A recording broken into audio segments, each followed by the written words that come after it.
Hello, my name is Philip and this is for phrasal verbs. But you may have seen from the thumbnail image that there are actually 5 phrasal verbs in this video. That's because we've come to the end of the alphabetical theme. Now you might be thinking, but there should be 2 extra, and you're right, there should be, but I couldn't find a phrasal verb beginning with X, so there's only 1 extra. As usual, you can see the times that the phrasal verbs start along with the quick quiz and comment practice. They are usher in, venture forth, way up, yammer on, and zero in on. So if you want to, you can use YouTube's chapter dividers to jump to one of those phrasal verbs. I'd also like to remind you that there are subtitles available for this video, so if you feel you need them, please turn them on, as well as knowing that you can change the speed of the video. If I speak a little bit too fast for you, then you can slow the video down. Or if you really want to, finish the video quickly, you could even speed it up. So let's get started. Usher in. Usher in is separable and transitive, and it means to make an activity or process begin. Now I need to mention that this is quite a formal one. In general, phrasal verbs are informal, but there are some that are more formal, and this would be one of them. So let's look at my sample sentences. Jack was happy that the pandemic ushered in the new era of video calls. And Sally was less happy that smartphones had ushered in the idea of 24/7 connectivity. 24/7 means 24 hours a day, 7 days a week. Essentially, it means all of the time. Let's look at some real-world examples. This one is from Secretary Jennifer Granholm, and it says, "Thank you, Secretary Pete. Drawing from our Midwestern roots at Energy and US DOT will usher in a clean energy economy and good paying jobs for Americans in all corners of the country." So she's saying that the new policy will be good for everybody. And then the next one is a very interesting one from Wired. A Florida doctor is hoping to usher in an era of personalized medicine that will use 500,000 fruit flies to design and test a drug regimen tailored to his specific cancer. Not just his specific type of cancer, his individual tumors. So this is incredibly interesting.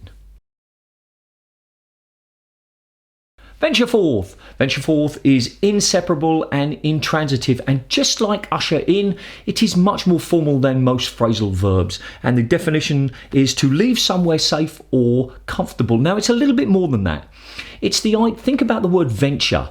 Adventure. To venture means to go and do something that's incredibly exciting or interesting, and to venture forth means to leave the idea of where you are, which is safe and comfortable perhaps, and go and do something which is much more exciting or adventurous. And the sample sentences I have: Sally decided to venture forth and look for her dream job as a car mechanic. And Jack ventured forth after losing his job and took a trip to the mountains. Let's look at some real-world examples. This one is from Drew Fox. Definitely, this is replying to a previous tweet, definitely. To think they didn't do it before that. Amazing what we learn when we are brave enough to venture forth. And then the next one is from Cookie Research and Development. It's night, it's cold, the wind howls and the moon grows. I don my protective raiment, I venture forth in search of oat milk. All right, so this is kind of like a joke. And we've got a couple of words here. Howling is like, ooh, which means the sound that the wind makes. And to don something means to put on. Raiment means clothes that protect him from the rain. And there he goes. He's pretending that he's going on this amazing adventure, or she pretends that she's going on this amazing adventure, but she's just going to buy milk. Way up. Way up is separable and transitive, and it means to consider the good and bad aspects of something in order to reach a decision. Now, if you think about the scales that we had in the past, you would put things on and they would be up and down, and you'd say, these are the good things, these are the bad things. Where does it balance? If it balances in the middle, that makes the decision harder. If it balances on one side or the other, that makes the decision easier. So let's look at my sampled sentences. Jack weighed up the options before buying a convertible car.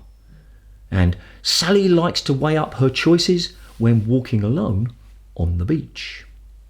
Some real world examples. This is from Kieran GN. Yeah, interesting. I'll have to weigh up the pros and cons between this and Apple Music. And this is talking about two different online music services. And the next one is from Mark McDougall. Think of voting for independence as putting a $5 a week away for your grandchildren. Weigh up the short-term benefits of remaining in the union with the long-term benefits of independence and what kind of society we could leave behind for them, the grandchildren. After all, it's their future. I think this is talking about the Scottish independence, and it's just saying the fiver means £5, and think about the long-term future. Yammer on is inseparable and intransitive, and it means to continue talking in an annoying way and for a long, long time. So let's look at my sample sentences. One of Sally's colleagues always yammers on about her Instagram account. Jack was happy to let his mum yammer on when he spoke to her on the phone. Let's look at some real world examples. This one is from Sam Dahum. Thanks so much to Cult Movies Pod for letting me yammer on about Casablanca, why it might be considered a cult film, World War II movies, and my upcoming book. Listen on Apple or Spotify. And then the next one is from Bridget is getting vaccinated.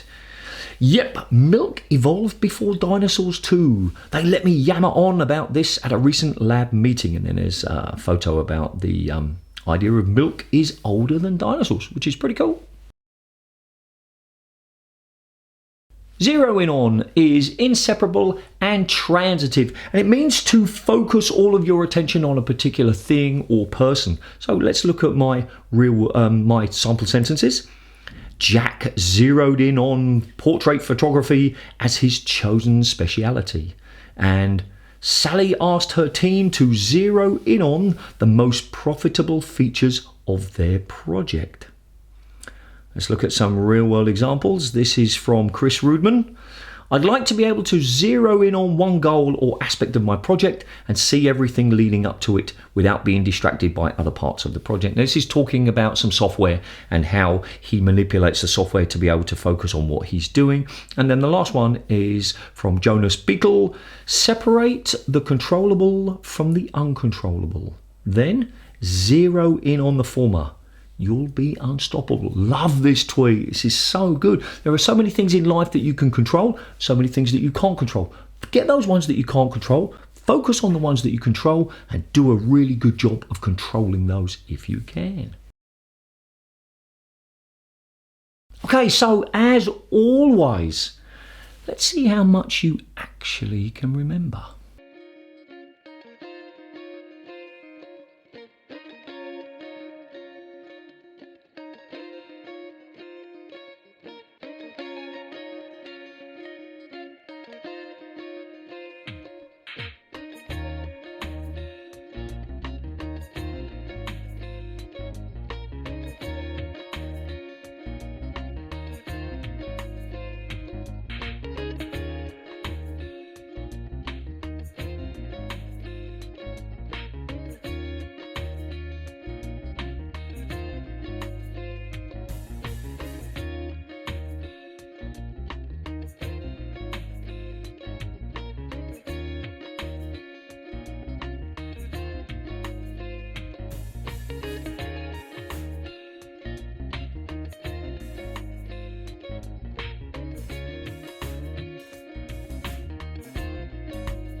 Okay, time for the comment practice. Goodness me, what could it be, Philip? Yes, of course, it's what it always is, which is to write one long sentence or short paragraph for each of the phrasal verbs. Now, the more realistic you can make them related to your life, the more likely you are to remember them and use them. And for the more advanced students or viewers, if you can weave all of those phrasal verbs into one long story or one long paragraph, that would be fantastic.